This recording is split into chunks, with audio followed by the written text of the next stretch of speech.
आपकी रिवीजन हो जाएगी एक से फिर से।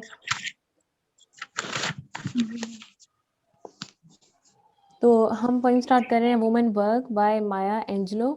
ठीक है, माया एंजेलो की ये पोइम है वुमेन वर्क, जिसमें घरेलू औरत के बारे में और उसके इश्यूज़ के बारे में बताया जा रहा है। ठीक है, वो अपने बारे में क्या सोचती है और क्या काम है उसके और कौन सी रिस्पॉन्सिबिलिटीज़ हैं उसके बारे में बताया गया है। ठीक है, यानी कि बेसिकली ये उस सोसाइटी को क्रिटिसाइज़ किया गया है जिस सोसाइटी में जैसे कि आजकल हमारे मुल्क में हो रहा है, पाकिस्तान में, कि औरतें घर का सारा काम करती हैं और मर्दों को जो है मतलब उनको अपने लिए भी टाइम नहीं मिलता और इस बात की जो है वो मतलब कोई भी परवाह नहीं करता। अक्सर उनके हस्बैंड्स और जो मर्द हैं वो इस चीज़ का नोटिस नहीं लेते।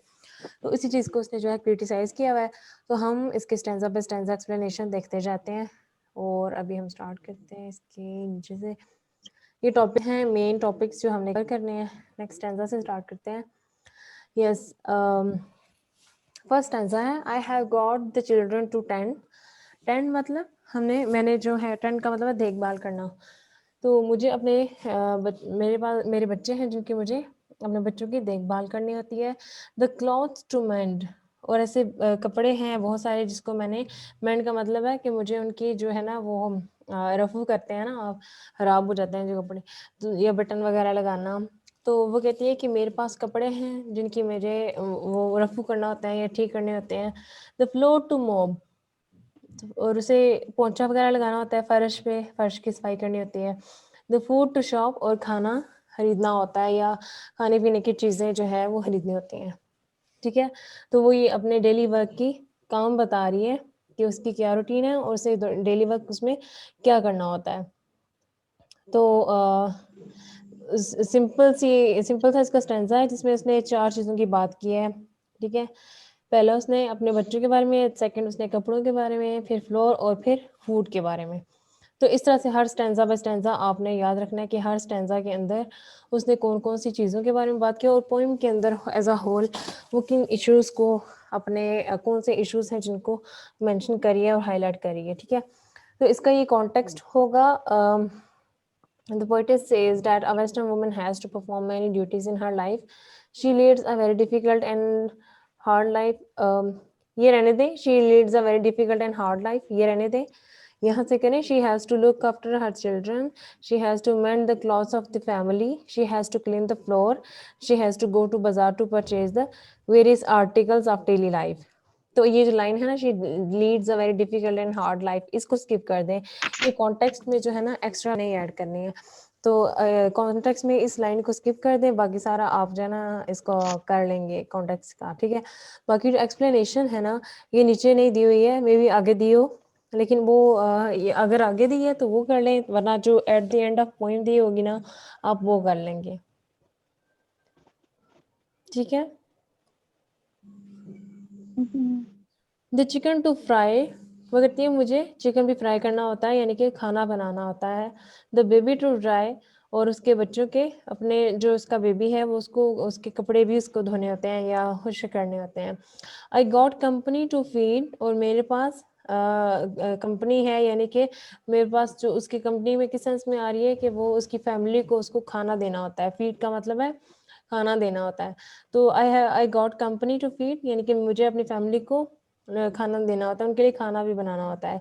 द गार्डन टू फी वीड, और गार्डन के अंदर जो एक्स्ट्रा झाड़ियाँ वगैरह हैं या रोज़ की जो सफाई है वो भी मुझे करनी होती है। तो वीड का मतलब है जो कटिंग वगैरह करना और जो खाद डाल के और उसकी लुक आफ्टर करना ना, पूरा गार्डन रेडी किया जाता है, उसको वीडिंग कहते हैं। I have got the shirt to press, और मेरे पास कपड़े हैं बहुत सारे प्रेस करने के लिए, या शर्ट हैं बच्चों की प्रेस करने के लिए। The cane to be cut, और उसके पास जो लकड़ियां हैं काटने के लिए, केन या केन छड़ी को कहते हैं वैसे, लेकिन इसका मतलब किस सेंस में है ये हम फर्दर एक्सप्लेनेशन में देखते हैं थोड़ा सा। ठीक है, आपको समझ आ रही है ना साथ साथ? Yes ma'am. मरवा समझ आ रही है आपको भी?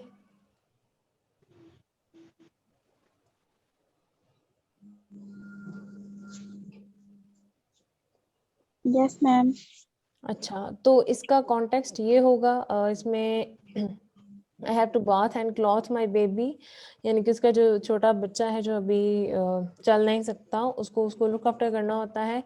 और the western woman has to dry her wet baby after she baths her या बाथ्स देम, ठीक है, ऐसा सीख है।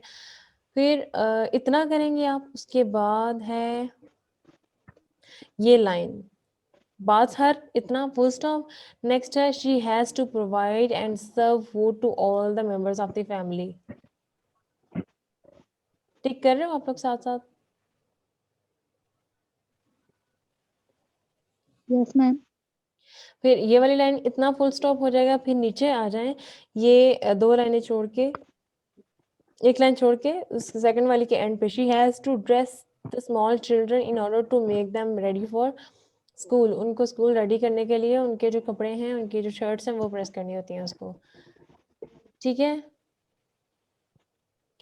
फिर इसके बाद ये लाइन आप मर्ज करेंगे, she cuts the can to clean the house with its help.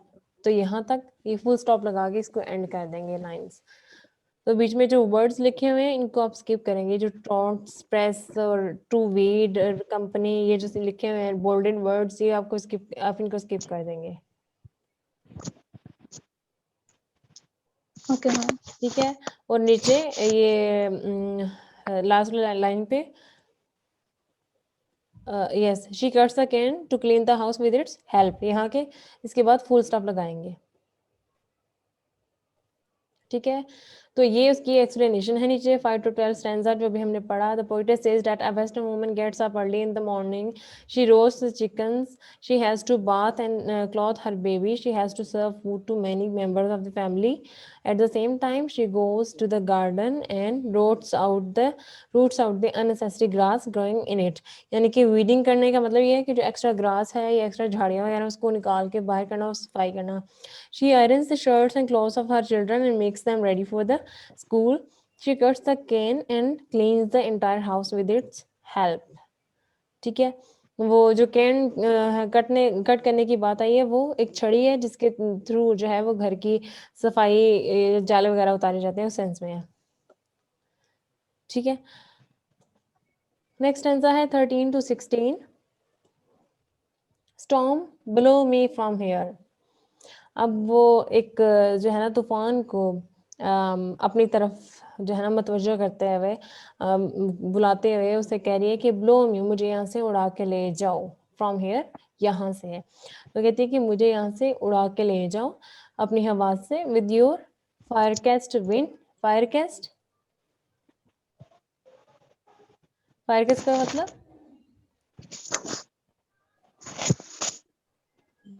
ये तो तब फायरकास्ट मैम विंड, लिखा हुआ है तेजी के साथ।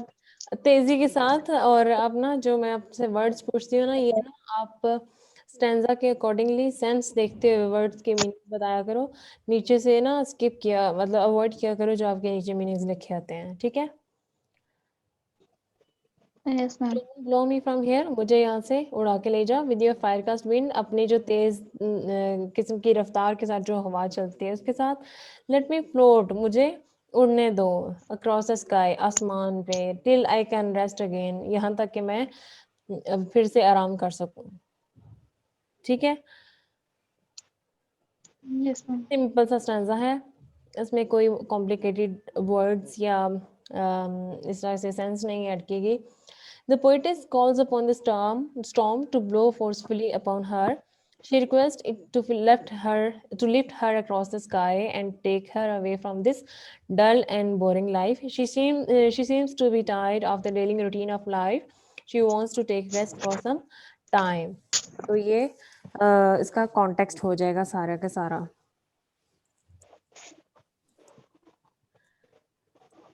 ठीक है। Yes ma'am. और उसके बाद जो नीचे है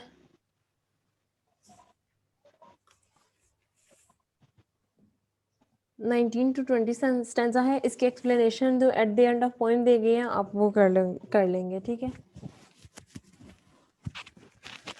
अच्छा, 19 to 20 लाइंस हैं। Fall gently snowflakes, fall gently यानी कि बहुत ही जेंटली गिरना। अब वो स्नो जो फॉलिंग है उससे बात कर रही है। उसको जो है ना, she is calling upon the snow, कि वो बर्फ गिर रही है तो उसे कहती है कि फॉल जेंटली, यानी कि आराम से गिरो, इस सेंस में होगा कि जेंटली गिरो। स्नो फ्लेक्स यानी कि बर्फ के जो गोले गिर रहे हैं। कवर मी विद वाइट, मुझे अपने जो with white Koldi ice kisses, हमने जो कोल्ड कोल्ड आइसी किसीज का मतलब ये है कि जो कोल्ड टाइप के जो एक सेंस आती है, उसके एक फीलिंग है, मतलब स्नो ऑब्वियसली कोल्ड कोल्डनेस की वजह से गिर रही होती है। तो वो कहती है कि अपने आप में जो ठंडक है ना, मुझे उसमें छुपा लो। तो किसी उस सेंस में है कि मुझे अपने अंदर की जो ठंडक है उसमें छुपा लो। Cover me with white cold icy kisses, अपने अंदर जो ठंडक है, सफ़ेद किस्म के जो मतलब वो गिर रहे हैं स्नो फालिंग, वो उसे कह रही है कि मुझे उसके अंदर छुपा लो। And let me rest tonight, और मुझे एक दिन के लिए या सॉरी एक रात के लिए, आज रात के लिए आराम कर लेने दो। यानी कि बेसिकली वो चाह रही है कि कोई ऐसी जगह पे जाके वो छुप जाए और नेचर को एंजॉय करे, कि स्नो फॉलिंग हो रही है और वो उसके नीचे छुप जाए और वहाँ पे थोड़ी देर के लिए आराम कर सके, कोई इसको जगाने ना आए या कोई इसको डिस्टर्ब करने ना आए। तो वो क्या चाह रही है कि वो नेचर को एंजॉय करना चाह रही है, उसके पास टाइम नहीं है और उसे अपने लिए टाइम नहीं मिल रहा है कि आप खुद रेस्ट कर सके कुछ वक्त के लिए। ठीक है, तो इसका कॉन्टेक्स्ट ये होगा। A Western housewife likes to enjoy the beauty of nature after her after her household duties. She is tired with the daily routine of life. Right? She wants to enjoy the beauty. She asks, एक second, अभी इसको टिक नहीं करना। अच्छा, इसकी exact cover मी okay.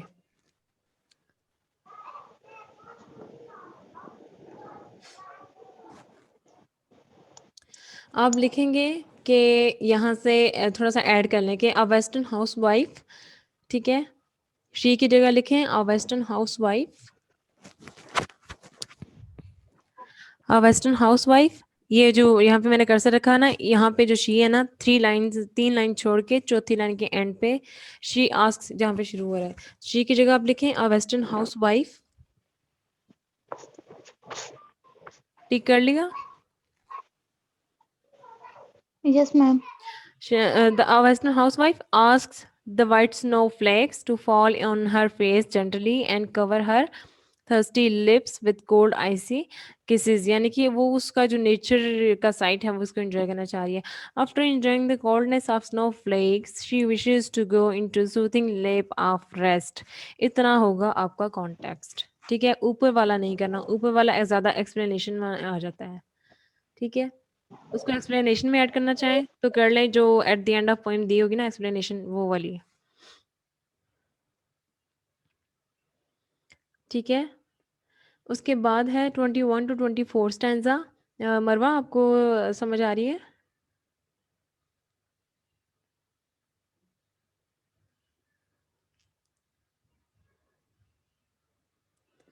मरवा आपको समझ आ रही है? Yes, ma'am. ठीक है, जहाँ भी समझ ना आए आपने फ़ौरन से मुझे बताना है। अच्छा, Okay, ma'am. Shine on me ma'am sunshine. हाँ जी, मैम आज कितने करनी है पोएम्स? जितनी हो सकती हैं 5:30 तक की करेंगे, ज़्यादा टाइम एक्सटेंड नहीं करूँगी मैं। जितनी हो सकती है ना आज 5:30 तक उतनी हम कर लेते हैं। Okay ma'am. पता है क्या, हम कोशिश करते हैं कि रमज़ान से पहले-पहले ना आपका ये कंप्लीट कर दूँ, ठीक है? स्पेशली जो एक्ट्स हैं ना वो हम कर लें। पोएम वो जो स्टोरीज़ है ना वो बहुत ईज़ी हैं, वो सिर्फ़ टिक करनी है और आपको थोड़ी-सी बहुत अंडरस्टैंडिंग हो। जो लेक्चर है ना वो फिर रोज़ा रख के ना तो मुझसे ज़्यादा बोला जाएगा और ना ही आप में इतनी हिम्मत होगी कि आप बैठ के 2 घंटे का लेक्चर डेली लो। तो हम इसको जल्दी-जल्दी हमारा सिलेबस कवर हो जाएगा ना, तो फिर डेली क्लासेस आपकी कम हो जाएँगी। ठीक है, तो आई जी। होप कुछ 4-5 पॉइंट्स आपकी रह गई हैं फर्दर। जी चलें ठीक इसको है मैम। कंटिन्यू करते हैं। शाइन ऑन मी सनशाइन, अब वो सूरज को पुकार के कह रही है कि ए सूरज की रोशनी, मुझ पे अपनी रोशनी डालो। शाइन करो मुझ पे, रेन ऑन मी, रेन, अब वो बारिश को बुला रही है कि मुझ पे बरसात करो अपनी। फॉल सॉफ्टली यानी कि जेंटली शबनम के कतरों को कहे, fall softly due drops and cool my bro again. Fall softly due drops, अब वो ड्यू ड्रॉप्स को यानी कि शबनम के जो कतरे होते हैं उनको कह रही है कि तुम लोग मतलब सॉफ्टली जो है गिरते चले जाओ, and cool my bro again. और मेरी जो ब्रो का मतलब यहाँ के आईब्रो, हम कहते हैं ना आईब्रो हमारे होते हैं जो हम शेप बनवाते हैं, आईब्रो कहते हैं। तो ब्रो का मतलब ये है कि माथे का जो एरिया है ना उसको कहते हैं, पेशानी को कहते हैं। ठीक है, तो वो कह रही है कि आराम से जेंटली मेरे फेस पे जो है बरसात करो या गिरो, और मेरे मुझे जो है मेरी पेशानी को ठंडक महसूस पहुंचाओ। ठीक है, तो बेसिकली पूरी पोइम में आप देखें तो पहले उसने स्नोफ्लेक्स की बात की है, उससे पहले उसने जो है वो ब्लो और विंड की बात की है, उसके बाद उसने स्नोफ्लेक्स की बात की है, अब यहाँ पे उसने शाइन की, रेन की और ड्यू ड्रॉप्स की बात की है। तो नेचर के ये साइड से हैं, ठीक है। और उससे पहले जो उसने अपने घर के कामों की लिस्ट हमें दी है वो क्या है कि मुझे गार्डन को वीड करना होता है, मुझे अपने जो है बेबी के लिए उसके कपड़े वगैरह धोने होते हैं, उसको चेंज कराना होता है, अपने बच्चों के लिए खाना बनाना, अपनी फैमिली के लिए खाना बनाना होता है, अपने जो बच्चे हैं उनको स्कूल भेजने के लिए उनकी शर्ट्स उनके कपड़े प्रेस करने होते हैं। फिर उससे पहले फर्स्ट स्टैंजा में वो कहती है कि मुझे जो है मेरे पास बहुत ज़्यादा कंपनी है जिनको मुझे खाना बनाना होता है, मुझे चिकन भी फ्राई करना होता है, कपड़े भी धोने होते हैं, और इस तरह के जितने भी उसने कामों की एक लिस्ट दी है। तो काम कौन-कौन से हैं ये आपने याद रखना है इस पोएम के अंदर। और जो नेचर के साइट्स वो एन्जॉय करना चाहती है, वो नेचर के साइट्स कौन-कौन से हैं, ठीक है?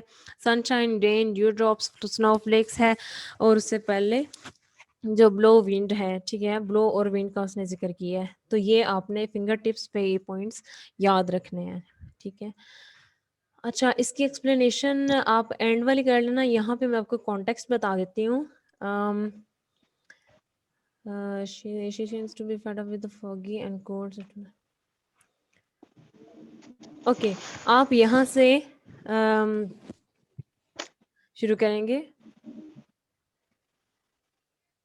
ठीक है? 3 लाइनें छोड़ के चौथी लाइन पे आएँ। शी रिक्वेस्ट यहाँ पे मिला, यस मैम। ठीक है? शी रिक्वेस्ट के जो है ना यहाँ पे आप थोड़ा-सा ऐड करेंगे कि द पोएटेस रिक्वेस्ट, ठीक है? द पोएटेस रिक्वेस्ट, शी की जगह लिख लें the poetess requests, the poetess लिख लें शी की जगह द पोएटेस। यस मैम, लिख लिया। The poetess requests the sunshine to shine on her and make her warm. She wishes to enjoy the coolness of air caused by the rainfall. She requests the dewdrops to fall on her forehead and cool her. ठीक है, और यहाँ पे in short she longs for an idle life, यहाँ तक करेंगे आप। Sorry, इसको छोड़ दें, ये longs for an idle life को छोड़ दें, नीचे वाली लाइन ऐड कर लें। She dreams of the blessings of sunshine, rain and dew drops to cool her burning brow. Burning brow जो तपती हुई पेशानी है उसको। तो ये जो she longs for an idle life इसको छोड़ दें, और ऊपर वाली जो 3 लाइनें और ये लास्ट वाली लाइन जो है ना ये कर लेंगे आप, ठीक है? तो इस तरह से यस आपका ये मैम। हो जाएगा कॉन्टेक्स्ट और एक्सप्लेनेशन आपकी जो at the end of point दी होगी आप वो वाली कर लेंगे। ना समझ आए तो आपने मुझसे पूछ लेना है जब भी इसको प्रिपेयर करेंगे, ठीक है? ओके, फर्दर वो अब किस-किस का ज़िक्र कर रही है? Sun, rain, covering sky, covering sky जो आसमान पे जो है बादल डिफरेंट शेप्स में मुड़े हुए शेप्स में होते हैं उनको कहिए कर्विंग स्काई। माउंटेन यानी कि पहाड़, ओशंस यानी कि जितने भी दरिया हैं, लीफ पत्ता, एंड स्टोन और जो पत्थर हैं। स्टार सनशाइन, स्टार शाइन सूरज जो सितारे चमकते हुए, ठीक है? चमकते हुए सितारे, मून ग्लो चांद की रोशनी, you are all that I can call my own, तुम वो सारे हो जिसको मैं अपना कह सकती हूँ, और इस दुनिया में मेरा और कोई अपना नहीं है। वो सूरज, चाँद और जितनी भी ये नेचुरल ब्यूटी है, sun, rain curving sky, mountain, oceans, leaf, stone and star shine और मून ग्लो, इन सब को ये नेचुरल ब्यूटी है, सारे नेचर साइट्स हैं। इनको वो कह रही है कि तुम सारों को मैं अपना कह सकती हूँ, तुम ही मेरे अपने हो जिनकी कंपनी में एंजॉय करना चाहती हूँ, अदरवाइज दुनिया में मेरा कोई अपना नहीं है जिसको मेरी फिक्र हो। ठीक है, तो यहाँ पे भी आपने याद रखना है कि इस स्टैंजा में उसने कितने नेचर साइट्स की बात की है और किन को वो अपना कह रही है। ठीक है, अच्छा, इसके एक्सप्लेनेशन जो इसने दी हुई है आप कॉन्टेक्स्ट करेंगे। अ western woman dreams of an ideal life after being tired of the family routine of the इसका आप करेंगे यस, यहाँ से थर्ड लाइन है ना, she longs to sit in rain, यहाँ तक, यहाँ से सॉरी, बल्कि यहाँ से ये जो ऊपर वाला लाइन है ये भी कर लें इसमें add, she wants to enjoy the company of nature. ठीक है, ये आप लिख लें। आप ना डिफरेंट हर स्टैंजा में अगर आप एक ही पोएम के स्टैंजा कर रहे हैं ना, तो हर एक स्टैंजा में डिफरेंटली यूज़ करना है। जैसे पहला स्टैंजा मैंने आपको बताया, आप द पोएटस यूज़ कर लें, the lady, the women, the western women, इस तरह से यूज़ कर लें। तो यहाँ पे आप कर लें द वुमेन, दैट वुमेन, या फिर द लेडी, इस तरह से करके ना, she wants to enjoy the company of nature, she longs to sit in range, the curving sky, the mountains, the seas, the leaves of trees, stones may give a touch of joy to her bore and dull life. She loves those elements of nature and wants to derive joy out of them. इतना होगा इसका context, और explanation जो and पे दी गई है अब वो करेंगे। उसके बाद समरी आ जाती है। समरी के अंदर समरी भी कवर हो रही है और एक अमेरिकन वुमेन की लाइफ कैसी है, इस क्वेश्चन को भी ये कवर कर रहा है, नीचे वाली डिटेल सारी। Right a note on the life of an American women. ठीक है, अमेरिकन वुमेन की ज़िंदगी के बारे में बताया गया है ना, तो उस पे ये क्वेश्चन आ सकता है, ये इम्पोर्टेंट क्वेश्चन है। ठीक है, right a note on the life of an American women, या फिर इसकी समरी भी यही हो सकती है। तो ये क्वेश्चन बहुत ही इंपॉर्टेंट है। जैसे नीचे लिखा हुआ है ना, फर्स्ट, सेकंड, थर्ड, इस तरह से आप फर्स्टली करके, सेकंडली करके ना, ये कॉलन डाले बगैर फर्स्टली लिख के आगे कॉमा डालें और अपना पैराग्राफ शुरू कर लें। फिर नीचे सेकंड पैराग्राफ स्टार्ट करें, सेकंडली लिख के साथ छोटा सा कॉमा डालें। ये कॉलन नहीं डालना जो दो नुक्ते डाले हुए हैं, कॉमा डालना है सिंगल, और साथ ही जो है ना ये एक पैराग्राफ फॉर्म में इसको जो है शुरू कर लेना है। ठीक है, तो इसी तरह से सारे जो है ना वो नीचे टॉपिक जिस तरह से दिए हुए हैं, ये बहुत अच्छा लिखा हुआ है इसने, दिया हुआ है। सेल्फलेस वुमेन है, घर के काम जितने भी उसने किए, और जो जो वो डिज़ायर करती है कंपनी ऑफ नेचर में रहने के लिए, वो सारी चीज़ें आप इसमें लिखेंगे। फिर उसके बाद क्रिटिकल एप्रिसिएशन है। क्रिटिकल एप्रिसिएशन है आपके पास? No, ma'am. Theme or central idea of the poem. Critical appreciation I think मैंने ग्रुप में सेंड कर दी हुई है। जो आपके Yes, पास ma'am. है ना, जो मैंने last week I think send किए थे, उसमें आप देखना इसकी ना पिक्चर्स मैंने सेंड की हुई हैं क्रिटिकल एप्रिसिएशन की। Okay, ma'am. ठीक है मरवा, अगर आपको भी ना मिले तो आपने मुझे बताना है, मैं आपको दोबारा से सेंड कर दूंगी। सही है। तो क्रिटिकल एप्रिसिएशन में what are the main ideas presented in the poem. Main ideas कौन से थे? एक वुमेन वर्क का, एक जो अमेरिकन वुमेन है उसकी ड्यूटीज के बारे में बात की गई है, और उसकी जो विश है नेचर को एंजॉय करने की, उसकी डिज़ायर है, उसके बारे में बात की गई है। तो ये सारी डिटेल जो है ये भी इंपॉर्टेंट क्वेश्चन है। क्रिटिकल एप्रिसिएशन और मेन आइडियाज, ये दोनों इंपॉर्टेंट हैं, इसमें ये आते हैं पेपर में। ये 1 बाय 1 उसने पैराग्राफ फॉर्म में ना हर चीज़ को एक्सप्लेन किया हुआ है। चीज़ें रिपीट होती जाएंगी, आपने बस याद रखना है कि किस क्वेश्चन में आपने क्या लिखना है और कैसे लिखना है। ठीक है, तो ये इतना जो है इस क्वेश्चन में के अंदर कवर हो रहा है। फिर नेक्स्ट है character sketch of the women, यानी कि एक कैरेक्टर के लिहाज से वो क्या सोचती है, उसका क्या सोचना है आपके बारे में, क्या चाहती है अपने बारे में, वो क्या एंजॉय करना चाहती है, क्या आइडियल लाइफ है उसकी। तो ये जो नीचे स्टेटमेंट्स लिखे हैं ना, और लिख के, इसका मतलब ये है कि या तो इस तरह की स्टेटमेंट आ सकती है, या इस तरह की आ सकती है, या नीचे वाली, इनमें कोई भी स्टेटमेंट आ सकती है। तो इन स्टेटमेंट को देख के आपने घबराना नहीं है, आपने ये वाला जो नीचे डिटेल दी हुई है वो आप इसमें लिख सकते हैं। अगर इस टाइम इनमें से कोई एक क्वेश्चन आ जाए तो, एक स्टेटमेंट आ जाए तो। Dreams of an ideal life, ठीक है, उसके जो हॉप थे या आइडियल लाइफ थी वो क्या थी, या disgusting picture of a woman's life, उसकी ज़िंदगी कैसी थी, डिस्गस्टिंग थी, उसकी पूरी ड्यूटीज़, उसके काम, उसकी ख्वाहिशें, जो कुछ भी था वो सारा लिखेंगे। Right a character sketch of the woman depicted in the woman in the poem women work. इसके अंदर उसका जो कैरेक्टर स्केच के लिहाज से है वो सारा, इस पे ये भी आ सकता है question, is an idealisation of some sort necessity for our survival as an human beings, इस तरह के स्टेटमेंट भी आ सकते हैं। तो ये जो है, ये इसको अपने ये जो क्वेश्चन है ना, इनको एक दफ़ा लाजमी आपने देखना है जब भी पेपर की तैयारी करते हैं। Mention some of the household duties of a woman, woman वुमन की हाउस होल्ड ड्यूटीज़ क्या हैं, जो ड्यूटीज़ उसने मेंशन की थी कि मुझे ये काम करना होता है। आप उसके सारे जो है ना एक-एक पैराग्राफ बनाते जाओगे 6 से 7 लाइन्स का, और उसमें एक-एक ड्यूटी को एक्सप्लेन करते जाओगे, ठीक है? एक-एक ड्यूटी को अलग-अलग पैराग्राफ में एक्सप्लेन करना हो, ठीक है? इससे अच्छा इंप्रेशन पड़ेगा। Describe the daily routine of a housewife और वर्किंग वूमन, उसकी डेली रूटीन कैसी है जो उसने बताई हुई है कि मुझे ये भी करना होता है, ये भी करना होता है सारा दिन, बच्चों का, दूसरों का खाना बनाना होता है, उनके काम करने होते हैं, वो सारी उसकी लिस्ट इसमें आ जाएगी। Discuss the woman's dreams of an ideal life, what kind of disgusting picture of woman's life, ये सारे जो है ना, इनमें कोई एक भी क्वेश्चन आ जाए तो आप जो है ना वो नीचे जो डाटा दिया हुआ है आप लिख सकते हैं, ठीक है? तो ये क्वेश्चंस एक दफ़ा आपने रीड आउट लाज़मी कर लेने हैं, पेपर की तैयारी करते हुए। इसमें आ जाता है ड्यूटीज़ ऑफ अमेरिकन वुमेन, उसकी जितनी भी ड्यूटीज़ हैं उनको बारी-बारी, यहाँ पे उसने जो है हो सकता है कंबाइन करके एक्सप्लेन किया हो, लेकिन आप उसकी सारी ड्यूटीज़ को लाइक एटलीस्ट 3 पैराग्राफ के अंदर-अंदर ज़रूर, या तो बेहतर ये है कि 3 पैराग्राफ लें, 3 पैराग्राफ लिखें, उसके अंदर-अंदर सारी की सारी उसने जो ड्यूटीज़ बताई हैं, उसको आप जो है वो कवर करें, 2 या 3 पैराग्राफ के अंदर, ठीक है? तो आप इकट्ठे भी बात कर सकते हो या एक-एक करके भी बात कर सकते हो ड्यूटीज़ के बारे में, लेकिन हर एक मेंशन करनी है आपने। फिर है मिज़रेबल लाइफ़, ठीक है? जो वो खुद फ़ील करती है कि मैं डेली रूटीन से थक जाती हूँ और मैं एन्जॉय करना चाहती हूँ और मैं इस रूटीन से तंग आ गई हूँ, अपनी ख़्वाहिश बताती है, वो इसमें आ जाएगा। आइडियल लाइफ, वो कौन-कौन सी चीज़ों को आइडलाइज़ करती है, किन-किन चीज़ों की वो एन्जॉय करना चाहती है ज़िंदगी में, वो सारा है।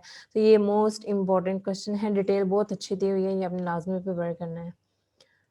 और उसके बाद है नीचे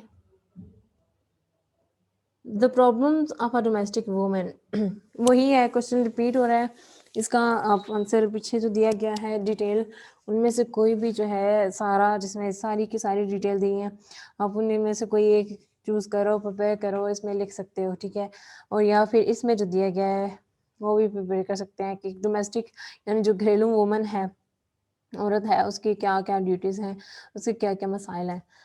ठीक है, तो उसकी हार्ड लाइफ़ है, उसके बाद ऊपर स्टेटमेंट्स दी हुई है क्वेश्चन की, ये क्वेश्चंस इस तरह से स्टेटमेंट आ सकती है इस पे, इसके बारे में। Life of a Pakistani woman नहीं, आप अमेरिकन वुमन कहेंगे, ठीक है? यहाँ पे करेक्शन कर लें, life of a American woman. और जहाँ-जहाँ पे पाकिस्तान लिखा हुआ है ना, वहाँ पे आपने अमेरिकन, यानी आपने अमेरिकन वुमन की हैसियत से इसको डिस्कस करना है। आपने जो है ना पाकिस्तानी वुमन का थोड़ा बहुत रेफ़रेंस देना है, ज़्यादा नहीं। तो इसको जो है आपने डोमेस्टिक वुमन को डिस्कस करना है सारा का सारा। नेचर और सोर्स ऑफ रिलीफ, उसको जो है इससे रिलीफ मिलता है, इसलिए वो उसको एन्जॉय करना चाहती है नेचर को। तो उसके बाद technical beauty of the poem, technical beauty of the poem इतना इम्पोर्टेंट नहीं है, इसको एक दफ़ा देख लेना है बस, ज़्यादा ये इम्पोर्टेंट नहीं है वैसे। इसमें सिर्फ़ वो राइम स्कीम बताई हुई है, कौन-कौन से वर्ड्स राइम में आ रहे हैं।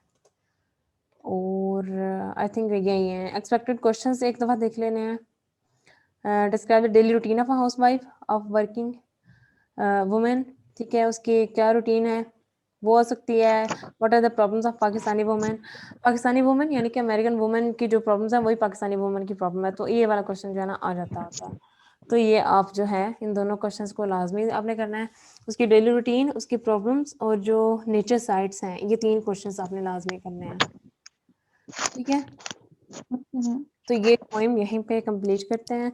मैं न्यू मीटिंग स्टार्ट करती हूँ और उसके अंदर फिर नई हम पोएम जो है ना वो वो स्टार्ट करते हैं, ठीक है? Okay ma'am. ओके जी। मरवा जाना नहीं है कहीं? अच्छा, मीटिंग ज्वाइन करनी है फ़ौरन से। Okay ma'am. ओके।